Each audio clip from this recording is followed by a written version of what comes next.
Em física C, que é a primeira palhinha de física que vocês ainda são virgens nessa física, é muito legal, cara, porque vai explicar eletricidade. A gente vai começar a entender um pouquinho melhor a eletricidade.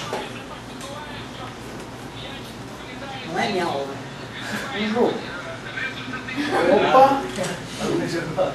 Esse é minha aula, é um jogo de futebol. Galera, olha só.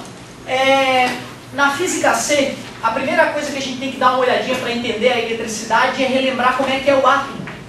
Se a gente tem uma boa ideia de como é que o átomo é, a gente consegue entender as propriedades elétricas da matéria.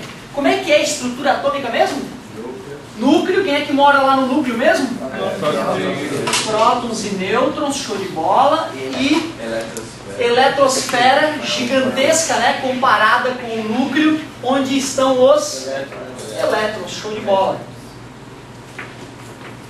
Esse seria o desenho clássico do átomo, embora eu goste de lembrar que isso aí não tem nada a ver com átomo, né? Esse desenho tosco assim, não, ele pode nos ajudar, que tem as estruturas e tal, mas uma boa maneira de lembrar como é que é o átomo, né? Se aquilo ali fosse o próton do núcleo de um átomo de hidrogênio, a eletrosfera seria maior que a sala, muito maior que a sala, certo? E quem seria essa eletrosfera? Um maldito elétron girando tão rápido em volta do núcleo que ele gera um escudo invisível protetor, né? Jedi, vibrante. Aquilo é que é um átomo, né? Então o átomo é uma estrutura difícil de desenhar estaticamente, sendo que ele é um sujeito bem malucão, né? E vibrante. De qualquer maneira, olhando dessa maneira para o átomo, a gente consegue perceber como é que a gente calcula a carga elétrica de um átomo. Porque os átomos, na maioria das vezes, na natureza, eles estão como? Neutros ou carregados? Neutro, né? Tu encosta no mundo à tua volta, tu não sai tomando choque ou sentindo efeitos esquisitos, né? Então a maioria dos átomos no mundo está neutro. O que significa átomo neutro, galera? Muito obrigado. Aí eu posso até estender isso para corpo, né? Corpo neutro. O que é um corpo neutro? É aquele que tem o número de prótons igual ao número de elétrons, simples assim. E o que é o corpo positivamente carregado? Menos elétrons. Isso, menos elétrons do que prótons, ou o número de prótons maior que o número de elétrons. Corpo negativamente carregado. O contrário, o número de prótons fica sendo menor que o número de elétrons. Isso é algo também que já beliscou essa ideia em química, né? Em outros momentos, certo?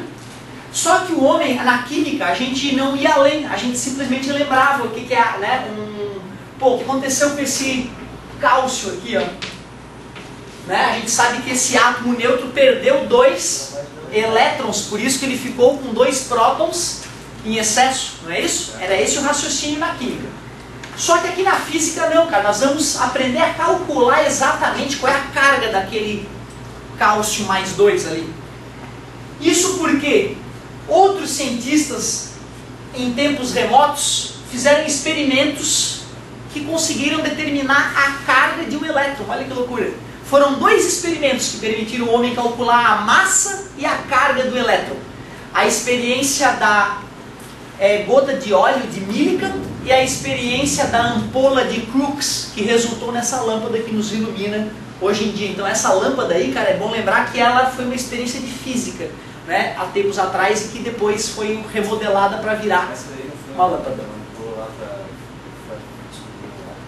Para descobrir coisas sobre o átomo, é bem isso aí, a ampola de Crookes, aquele experimento. Então pessoal, olha só. Só por curiosidade, por enquanto, a massa de um elétron é 9,1 vezes 10 na menos 31 kg. Nós não vamos usar por enquanto a massa do elétron, mas é só para tu ter uma noção de quão ridícula é a massa de um elétron. Não consigo nem pensar nisso. Imagina pegar essa vírgula e jogar 31 casas para a esquerda, cara. Ridículo. E a carga do elétron, isso sim nós vamos precisar usar até o final do ano. Ela é tão importante, essa carga do elétron, que ela é chamada de carga elementar. 1,6 vezes 10 na menos 19 coulombs. Coulomb?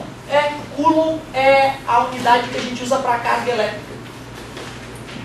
Coulomb. Claro que a carga do elétron, né, então deveria ser negativo, certo? Mas olha o que eu vou fazer aqui na frente, ó. Por que mais ou menos, pessoal? Depende do prótons.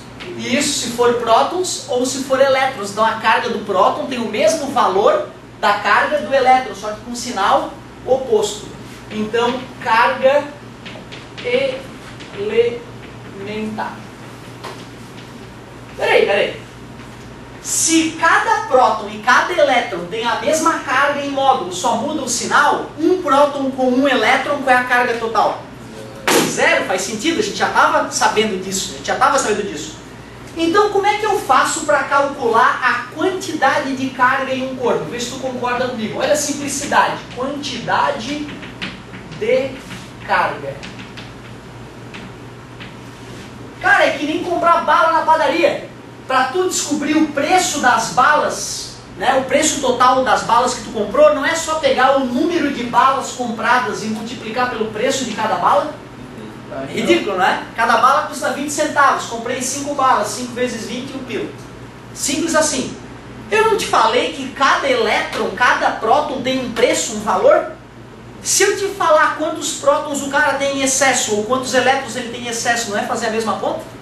Então, para calcular a quantidade de carga de um corpo, eu pego o número de partículas que ele tem em excesso e multiplico pelo valor da carga elementar, a primeira fórmula do ano. Se ele não está neutro, o corpo ele vai dar choque. Como é que é? Se não está neutro, ele vai dar choque. Tu podes não sentir o choque, mas vai haver transferência de carga. Tanto sendo cátion Tanto sendo cátion ou ou ânion, tanto sendo um corpo, um átomo positivo ou um átomo negativo. Na verdade, assim, um átomo, ele não vai te dar o choque, mas um grupo de átomos carregados, né? Show de bola, bem isso aí. Galera, essa fórmula aqui, ó, eu tenho certeza que ela é bem simples de operar, porém, como vai ter a potência de 10, né, é um pouquinho delicado na hora de fazer a conta. Eu vou fazer um exemplozinho só para vocês não estranharem na hora de fazer as contas. É tipo a quantidade de carga. Isso, o que é a quantidade de carga, o N é o número de partículas em excesso.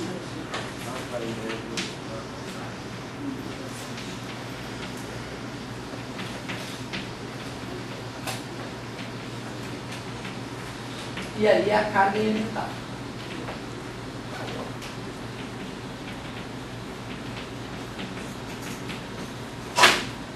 Tem até mais, os opostos.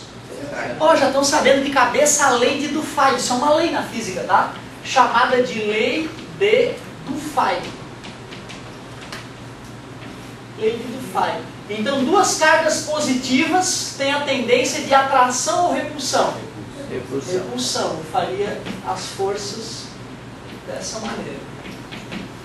Se as cargas têm sinais negativos, também haveria repulsão.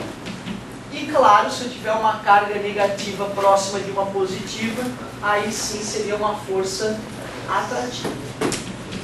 Então os opostos se atraem, é conhecido na física como lei de Dufay. A ciência sempre daquele jeitinho, né? Sempre o mais organizado possível. E daqui a pouco eu vou te ensinar a calcular, tá? Eu vou te ensinar a calcular essa força de atração ou repulsão, certo? É a lei de Coulomb, que nós vamos aprender em seguida. Muito parecida com a lei de atração das massas que vocês já viram lá no primeiro ano. Eu vou fazer um... Como? Tipo assim, sobra um excesso, ele soma. Eu vou fazer um exemplo. Na verdade é o seguinte, só usa as que estão em excesso, porque... na lei, aqui não vai ter conta por enquanto. Aqui é só para tu lembrar que se as cargas têm sinais opostos, elas se repelem, e se elas têm sinais iguais, elas se repelem, muito obrigado, se elas têm sinais opostos, elas se atraem. Isso aqui é só para lembrar que isso aqui existe. Aí daqui a pouco eu vou te mostrar como é que faz a continha dessa força. E beleza, vamos que vamos. Vou fazer um exemplo para vocês.